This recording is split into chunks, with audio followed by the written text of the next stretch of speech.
দেশের সর্বোচ্চ চূড়ায় থাকা ক্ষমতা ছেড়ে জনতার কাতারে এসে অনন্য নজির তৈরি করেছেন সদ্য পদত্যাগ করা অন্তর্বর্তী সরকারের তথ্য উপদেষ্টা নাহিদ ইসলাম। তার এই সিদ্ধান্ত রাজনৈতিক ইতিহাসে মনে রাখার মতো, আর তাই এখন থেকেই নাহিদ ইসলামকে ভবিষ্যৎ প্রধানমন্ত্রী বলছেন উপপ্রেস সচিব অপূর্ব জাহাঙ্গীর। 25শে ফেব্রুয়ারি প্রধান উপদেষ্টার কাছে পদত্যাগপত্র জমা দেন নাহিদ ইসলাম।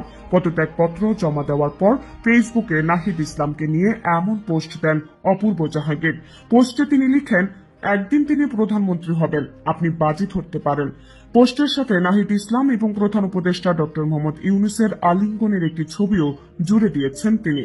জাতীয় নাগরিক কমিটিও তাদের ফেসবুক পোস্টে লিখেন, নাহিদ, আপনি বাংলাদেশের ইতিহাসে কেবল এক দফার ঘোষক হিসেবে ইতিহাস তৈরি করেননি, সরকারি গাড়ি, বাংলো, ভিআইপি প্রোটোকল, ক্ষমতা সব ছেড়ে জনতার কাতারে এসে আমাদের 53 বছরের রাজনৈতিক ইতিহাসে এক অনন্য নজির তৈরি করেছেন। জনগণের প্রয়োজনে দেশের সর্ববৃহত্তর স্বার্থে মন্ত্রিত্ব যে ছেড়ে দেওয়া যায় সেটাই প্রমাণ করেছেন আজ।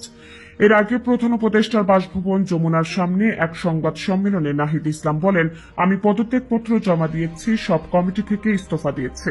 তিনি জানান, গণঅভ্যুত্থানের পরিপ্রেক্ষিতে তখন দেশের জাতীয় নিরাপত্তা ও গণঅভ্যুত্থানের আকাঙ্ক্ষা বাস্তবায়নের জন্য দায়িত্ব গ্রহণ করা তার কাছে যৌক্তিক মনে হয়েছিল। তবে এবার নতুন করে মানুষের জন্য লড়াইয়ে